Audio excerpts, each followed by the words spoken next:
സർവശക്തനായ ദൈവത്തിൻ്റെ അതിപരിശുദ്ധ നാമം അതിയായി മഹത്വപ്പെടുമാറാകട്ടെ. കർത്താവിൽ പ്രിയരെ, നിങ്ങൾക്കേവർക്കും ജീസസ് വോയിസ് മെസ്സേജ് എന്ന പ്രഭാത ദൈവവചന ധ്യാന ശുശ്രൂഷയിലേക്ക് സ്നേഹത്തോടെ സ്വാഗതം. അല്പസമയ ധ്യാനത്തിന് ഒരു തിരുവചനം വായിക്കുന്നു. സങ്കീർത്തനം 16 8 തിരുവചനം. ഞാൻ യഹോവയെ എപ്പോഴും എൻ്റെ മുമ്പിൽ വച്ചിരിക്കുന്നു.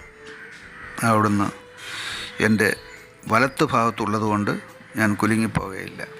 കർത്താവിൽ പ്രിയരെ, നാം വായിച്ചു കേട്ട 16 സങ്കീർത്തനം 8 തിരുവചനത്തിൽ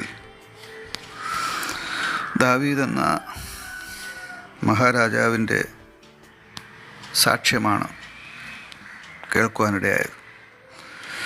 ദാവീദ് രാജാവ് ഇവിടെ പ്രസ്താവിക്കുകയാണ്, ഞാൻ യഹോവയെ അഥവാ കർത്താവിനെ അഥവാ ദൈവത്തെ എൻ്റെ മുമ്പിൽ വച്ചിരിക്കുന്നു. അവിടുന്ന് എൻ്റെ വലത്തു ഭാഗത്തുള്ളത് കൊണ്ട് ഞാൻ കുലുങ്ങിപ്പോകയില്ല. ഇവിടെ ദാവീദ് ചെയ്യുന്നത് ദൈവത്തെ ശരണമാക്കുകയാണ്. ദാവീദ് ദൈവത്തിൽ ആശ്രയിക്കുകയാണ്. ദാവീദിൻ്റെ വിശ്വാസ പ്രഖ്യാപനം കൂടിയാണ് ഇവിടെ നാം കാണുന്നത്.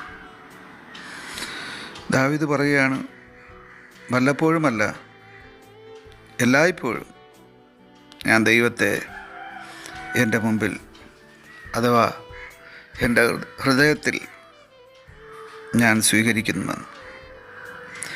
എൻ്റെ മുമ്പിൽ ദൈവം ഉണ്ട് എന്നുള്ള ബോധ്യം, എന്നോടൊപ്പം ദൈവം ഉണ്ട് എന്നുള്ള ബോധ്യം, ദൈവം എന്നോട് കൂടെ ഇരിക്കുന്നു എന്നുള്ള ബോധ്യം, ഇത് ദാവീദിന് മാത്രമല്ല, ഈ ഭൂമിയിൽ ജീവിക്കുന്ന എല്ലാ മനുഷ്യർക്കും അത്യന്താപേക്ഷിതമാണ്.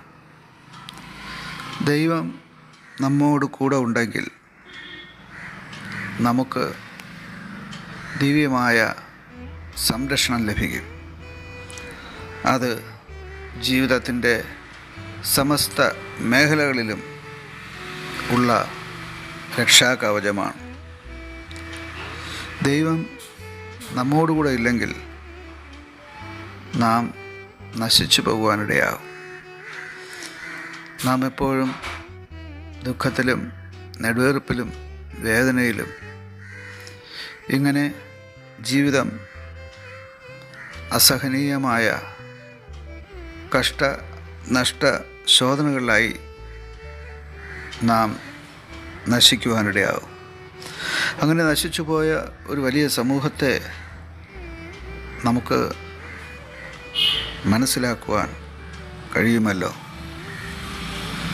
എന്നാൽ ദൈവത്തെ തൻ്റെ ശരണമാക്കിക്കൊണ്ട് ദൈവത്തിൽ വിശ്വാസവും ദൈവത്തിൽ പ്രത്യാശയും ദൈവത്തിൽ ആശ്രയവും വെച്ചുകൊണ്ട് ദീർഘായുസ്സോടെ നന്മകൾ പ്രാപിച്ച വലിയൊരു സമൂഹവും നമ്മുടെ മധ്യത്തിൽ നമുക്ക് കാണാം.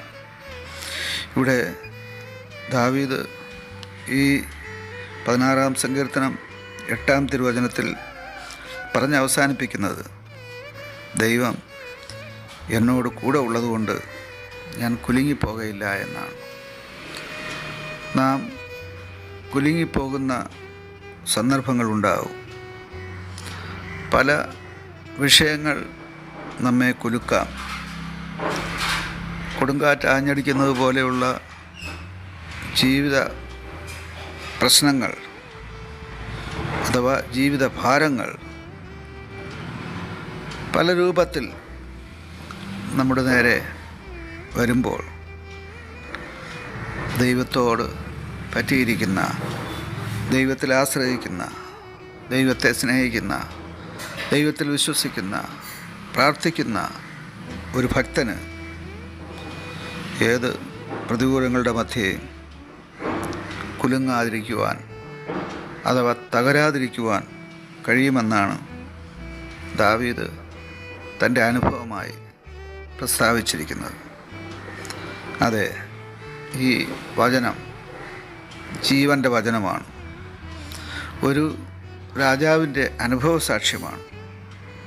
നമുക്കും ഈ വിധത്തിലുള്ള അനുഭവ സാക്ഷ്യമുണ്ടാകുവാൻ ദാവീദിനെ പോലെ ദൈവത്തെ നമ്മുടെ ഹൃദയത്തിൽ എല്ലായ്പ്പോഴും നമുക്ക് സ്വീകരിച്ച് ദൈവത്തോട് ചേർന്ന് നടക്കാം. ആമേൻ.